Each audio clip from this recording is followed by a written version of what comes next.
Hola, estimados amigos oyentes. Bienvenidos a la continuación de la lectura del libro Recordando a Gurdjieff.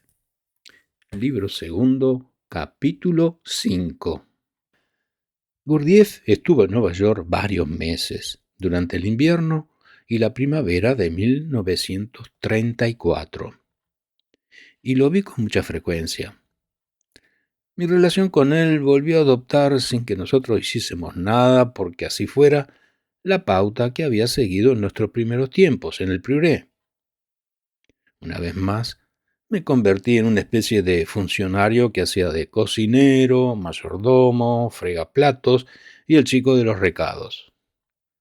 También asistía a muchas reuniones, charlas, conferencias, pero sin demasiado interés.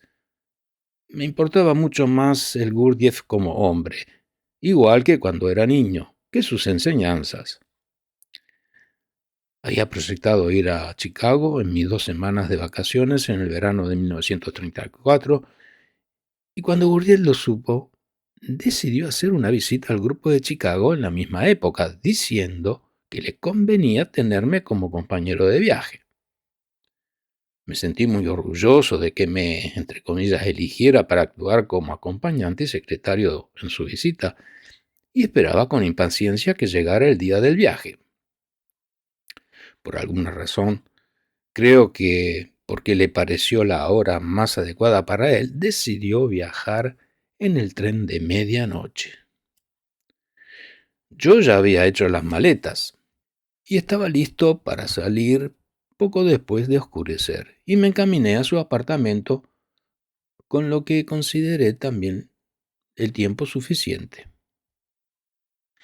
Hasta que no tuvo hechas las maletas, en las que metió montones de ropas, libros, medicamentos, comida y muchas otras cosas, no pudimos salir. Y ya eran las 11 cuando llegamos a la estación. Solo nos quedaban 10 minutos para subir al tren. Pero nos recibió una gran delegación de seguidores neoyorquinos. Parecía que cada uno de ellos tenía algo importantísimo, asunto de última hora para tratar con Gurdjieff.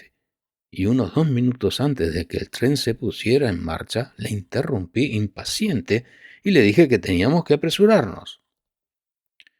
Afirmó que necesitaba algunos minutos extras, que eran esenciales para él, y que fuera a hablar con alguien para que retrasara la hora de salida. Lo miré boquiabierto y me di cuenta de que no serviría de nada protestar. Me las arreglé para encontrar a un oficial y me inventé una historia sobre la enorme importancia de Gurdjieff, que para mi sorpresa resultó efectiva, pues el oficial accedió a retrasar la salida 10 minutos. Aún así, Gurdjieff se las compuso para prolongar su interminable despedida hasta el último momento, por lo que, cuando el tren ya estaba en marcha, lo empujé como pude y le hice subir por la puerta del último vagón con sus 7 maletas.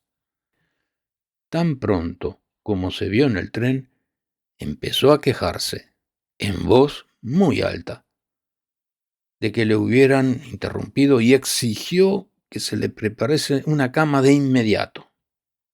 El controlador, el revisor, con mi ayuda, le explicó que nuestras literas se encontraban en el otro extremo del tren y que tendríamos que atravesar 30 vagones, y en silencio, pues ya se habían acostado muchos de los pasajeros, para llegar hasta ellas.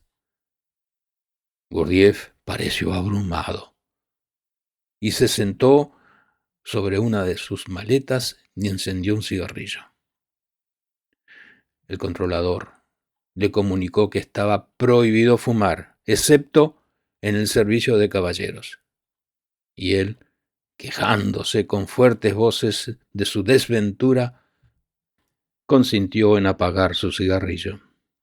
Gurdjieff, el controlador, el mozo y yo, al menos 45 minutos tardamos en llegar a las literas. Nuestro avance, cargados con el equipaje y acompañados por las lamentaciones de Gurdjieff sobre el trato que se le estaba dando, fue tan ruidoso que despertamos a casi todos los pasajeros del tren. En todos los vagones aparecían tras las cortinas las cabezas de los irritados viajeros para mandarnos a callar y maldecirnos.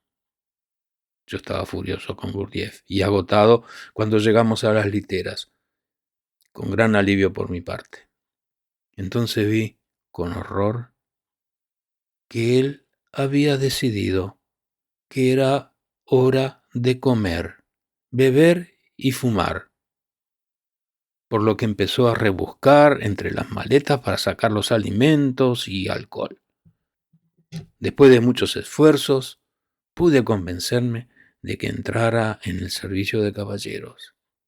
Allí tomó asiento, se puso a comer y a beber y pronunció largos discursos en voz alta sobre el terrible servicio de los trenes americanos y sobre la falta de consideración que suponía él que Gurdjieff, un hombre tan importante, recibiera aquel desastroso trato.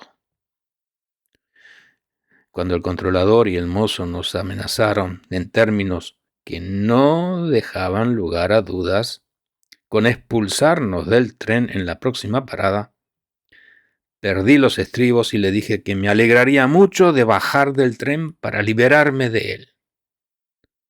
Al oír esto me miró con los ojos muy abiertos y con una expresión de inocencia, y me preguntó si estaba enfadado con él, y en caso afirmativo, ¿por qué razón? Le dije que no estaba enfadado, estaba furioso y que estaba dando un espectáculo. Él, apartando con tristeza la comida y la bebida, encendiendo otro cigarrillo, dijo que nunca había imaginado que yo, su único amigo, le hablara de ese modo y casi literalmente lo abandonara. Esa actitud no hizo sino que aumentar mi enfado, y le contesté que una vez que llegáramos a Chicago esperaba no volver a verle en toda mi vida. Se acostó. Entonces, en la litera de abajo, aún cabizbajo y murmurando algo sobre mi poca amabilidad y mi falta de lealtad, y yo me encaramé en la de arriba, ansiando el tan necesario descanso. Después de unos 5 minutos, en los que fueron claramente perceptibles los gruñidos, quejas, toses de Gurdjieff, que daba vueltas en su cama sin cesar y con renovadas maldiciones por parte de los demás viajeros, se oyó aún más fuerte su voz que pedía un vaso de agua. Aseguraba que necesitaba fumar. Hubo nuevas amenazas del controlador y por fin, hacia las 4 de la mañana se quedó dormido. Fuimos los últimos en despertarnos a la mañana siguiente. Y mientras él se vestía y hacía frecuentes visitas al servicio en el estado de desnudez en que se encontraba en aquel momento, y se nos quedaron mirando con hostilidad multitud de compañeros de viaje que nos habían identificado como los alborotadores de la noche anterior. Después de una hora me las arreglé para llevarle al vagón comedor, esperando un apacible desayuno. Sin embargo, una vez más, mis esperanzas se desvanecieron. No había nada que él pudiera comer y mantuvo largas y acaloradas conversaciones con la camarera y con el encargado del comedor para convencerles que le trajeran yogur y otros alimentos que en aquella época eran exóticos. Hacía vívidas descripciones de su proceso digestivo y de sus necesidades especiales. Tras varias discusiones de ese tipo, cedió y de pronto se comió sin ninguna señal visible de incomodidad o malestar, pero con numerosas quejas, un gran desayuno americano. Como el tren no llegaba a Chicago hasta bien entrada la tarde, no me apetecía nada pasarme el día en su compañía y albergaba mis miedos, pero de nuevo esperé lo peor. Mis temores, sin embargo, estaban bien fundados. Nunca en mi vida había pasado un día con alguien como él.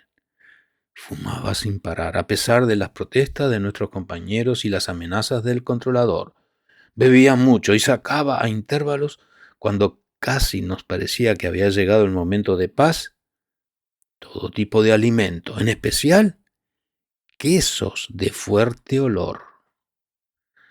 Aunque se disculpaba cada vez que los demás pasajeros se quejaban por su comportamiento, encontraba constantemente nuevas formas de molestarles, irritarles y ofenderles.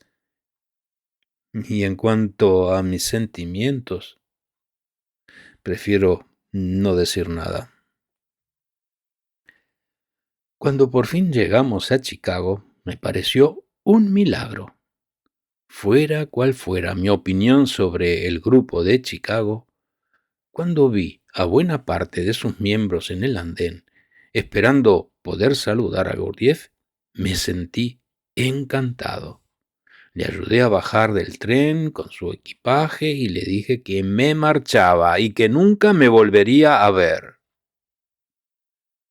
Cuando oyó mis palabras, armó tal alboroto en el andén que por restablecer la calma consentí en ir con él y con sus alumnos al apartamento que le habían alquilado.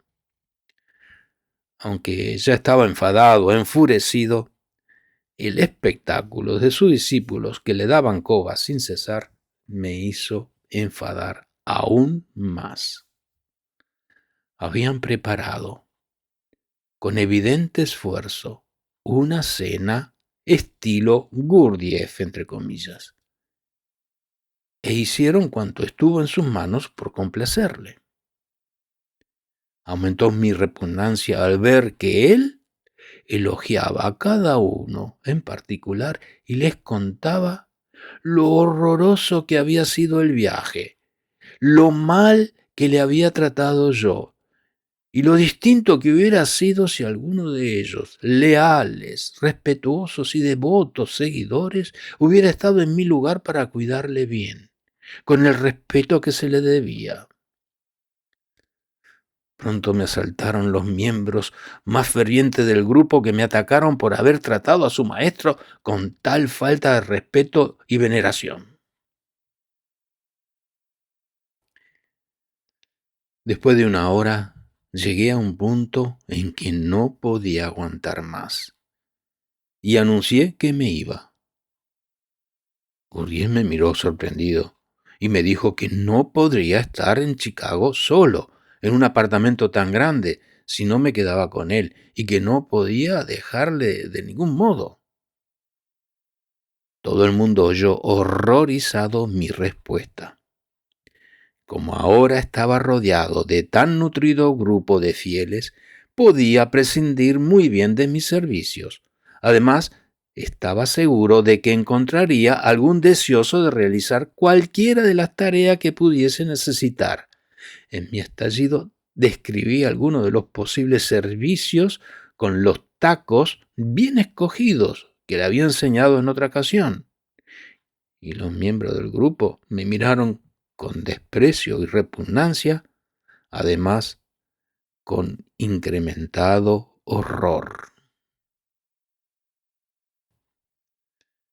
No volví a ver a Gurdjieff en Chicago, a pesar de que me envió varios mensajes rogándome que lo acompañase a Nueva York. Después de mi regreso, le evité cuidadosamente y no asistí a las reuniones del grupo hasta que supe que había vuelto a Francia. Finaliza aquí el capítulo 5 del libro segundo del libro Recordando a Gurdjieff. Muchas gracias por haber escuchado.